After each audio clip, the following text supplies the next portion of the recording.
The police send Diane a notice about Jack's disappearance, and things become more complicated than ever. Where's Jack? Sally tells Billy she can uncover Victor's secrets and rescue him, but Billy refuses, deeming it a family matter. One of the most dramatic emotional outbursts comes from Sally Spectra, whose frustration reaches its peak after hearing news that seems to confirm her worst suspicions about Audra Charles. For Sally, she wants to be recognized as a Jabbit, but she and Billy are not married, and they have no children together, so she's asking too much. The situation surrounding Jack's rescue becomes the clearest example of this exclusion. While others plan, discuss clues, and strategize, Sally finds herself deliberately kept out of the conversation. She witnessed those around her treat the crisis as something she was incapable of handling, and that silence and indifference hurt her more than any public insult. She sensed he was hiding something, making decisions without telling her, and his half-truths were slowly eroding the fragile trust between them. Each conversation seemed to leave more unanswered questions. Billy insisted that everything he did was necessary, that some information needed to be kept secret to protect everyone. But in Sally's view, those explanations sounded dangerous, like excuses. Billy suspected Sally would reveal the Abbott's family secrets, and to put it more bluntly, he didn't fully trust her. A huge humiliation, one that left Sally exhausted and distressed. And was it worth it? While Sally grapples with feelings of betrayal and disappointment, another confrontation is quietly brewing elsewhere in the city. Phyllis Summers has reached a point where her ambition and conscience are clashing in ways that neither she or those around her could easily resolve. Phyllis increasingly feels Kane's ambition is too great, and she can't continue to be by his side. It would be a mistake. Phyllis must withdraw. She argues that the cycle of deception and questionable decisions has pushed them too far into danger. This time, Phyllis seems willing to abandon the dark strategies that have shaped so much of her past actions. Kane begins to feel frustrated with Phyllis, and will they clash? Phyllis reveals that she wants more than simply getting out of trouble. She wants control. Specifically, she wanted to become the CEO of Newman Enterprises, the most powerful corporate throne in the city. For Phyllis, that ambition was perfectly reasonable. She had spent years proving her ability to survive and manipulate the ruthless business world of Genoa. Becoming CEO would not only demonstrate her intelligence and resilience, but also give her the power she believed she had long deserved. However, Kane reacted immediately. He refused to support the idea, believing that placing Phyllis in that position would cause chaos within all of the city's major corporate alliances. In Kane's view, her ambition was not a strategic move, but a reckless gamble that could spark conflicts none of them were prepared to handle. His refusal felt like a personal insult to Phyllis.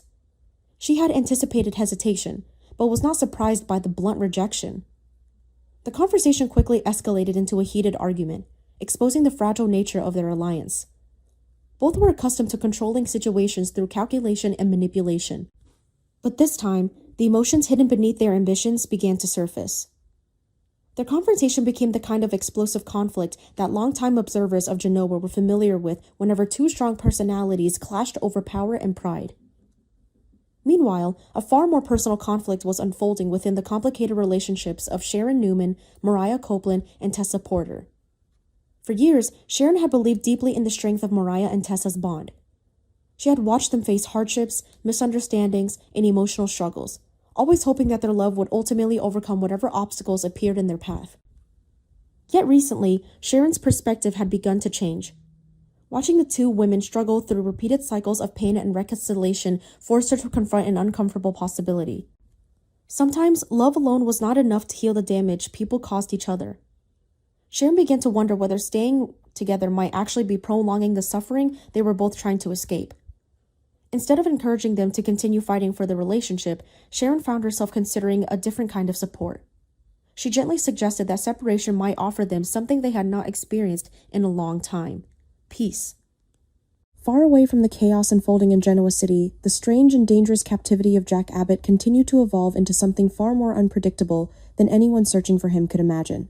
Trapped aboard a yacht drifting across the open ocean, Jack quickly realized that brute force or desperate shouting would not be enough to secure his freedom. The locked doors, the endless water surrounding the vessel, and the unsettling presence of Patty Williams made it painfully clear that this was a situation that demanded patience and calculation rather than panic. Jack had spent his entire life navigating power struggles, corporate wars, and personal betrayals, and those experiences had taught him that survival often depended on understanding the psychology of the person standing across from you. Patty, unpredictable and emotionally volatile, represented a challenge unlike any corporate opponent he had faced. She was not motivated by profit or logic. Her decisions were driven by obsession, insecurity, and an intense need for emotional validation. If Jack wanted to escape, he needed to turn those emotions to his advantage.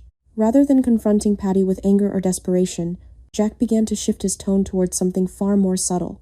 He softened his voice, allowing a faint charm to surface in his words, the same kind of charisma that had once helped him navigate the complex social circles of Genoa City's elite. Jack suggested that perhaps the situation between them did not have to feel so tense. Instead of standing there like enemies trapped in a standoff, they could treat the moment as something almost playful. He proposed that Patty show him around the yacht.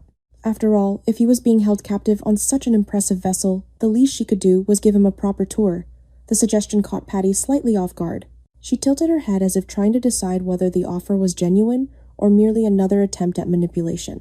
For someone like Patty, attention from Jack carried a powerful emotional charge. For years, she had existed on the fringes of his world, her feelings tangled in complicated memories of obsession and longing. The idea that Jack might suddenly be showing interest in her even under these strange circumstances was something she could not easily dismiss. Patty quickly pointed out that granting Jack such freedom would be a rather large favor. Allowing him to move around the yacht could create risks, and she wanted to know what she would receive in return. The question hung between them like a test. Jack understood immediately that this was the moment where he needed to play his role carefully. If he pushed too aggressively, Patty might sense the manipulation and withdraw. If he appeared too hesitant, she might lose interest in the game entirely. Maintaining the delicate balance between charm and calculation, Jack asked her directly what she wanted as payment. Patty's answer arrived with surprising honesty. She admitted that what she wanted was simple. She wanted a kiss. The request revealed exactly what Jack had suspected about Patty's motivations. Beneath her erratic behavior was a woman still clinging to romantic fantasies, someone who wanted to feel desired and valued even if the situation itself was clearly built on manipulation. Jack knew that agreeing to such a demand might feel humiliating under normal circumstances, but survival had a way of forcing people to make uncomfortable choices. In the weekly preview for The Young and the Restless, Jack leaned slightly closer and delivered the promise that Patty seemed to crave. If she showed him the yacht, she would get her kiss. The words sounded almost playful, but behind that casual tone was a carefully constructed strategy. Jack's real objective had nothing to do with romance or gratitude. What he needed most was information. If Patty agreed to give him a tour of the yacht even briefly, Jack would gain something far more valuable than temporary freedom of movement. He could observe the surroundings, identify landmarks on the horizon, study the layout of the vessel, and begin piecing together clues about where they might be located. Even the smallest detail, a passing coastline, the direction of the sun, the sound of nearby shipping traffic could become critical evidence. Jack hoped that once he understood their approximate location, he might find a way to pass that information to someone on the outside. Perhaps a hidden radio, a signal device, or even a careless moment when Patty lowered her guard could create an opportunity to send a message. Back in Genoa City, the Abbott family and their allies were desperately searching for any clue that could lead them to Jack. If Jack managed to leave behind even the smallest trace of his location, it could become the lead that Billy Abbott and the others were desperately hoping to find. The possibility that Jack himself might unknowingly become the source of the breakthrough added another layer of tension to the unfolding story. Every move he made on that yacht carried the potential to influence the search happening hundreds of miles away. Yet Jack also understood that the plan carried enormous risk. Patty's unstable nature made her impossible to predict.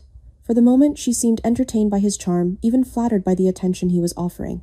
But if she realized that Jack's interest was nothing more than a calculated attempt to escape, her reaction could be explosive. Patty's emotions had always swung violently between affection and fury, and betrayal was something she rarely forgave. If she felt manipulated or humiliated, the fragile balance Jack had created could collapse instantly. Instead of becoming his reluctant ally, Patty could transform into something far more dangerous, a captor, driven by wounded pride and unpredictable rage. For now, the strange game between them continued. Jack played the role of a charming captive, offering promises and flirtation, while quietly studying every detail around him. Patty, meanwhile, enjoyed the attention and the illusion of control, unaware that the man standing beside her was carefully mapping the path that might eventually lead him back to freedom. Whether the plan would succeed or trigger, Patty's darker instincts remained uncertain, but one thing was clear. On that isolated yacht in the middle of the ocean, every word, every smile, and every promise had become part of a dangerous negotiation, where trust was an illusion and survival depended on who could manipulate the other first.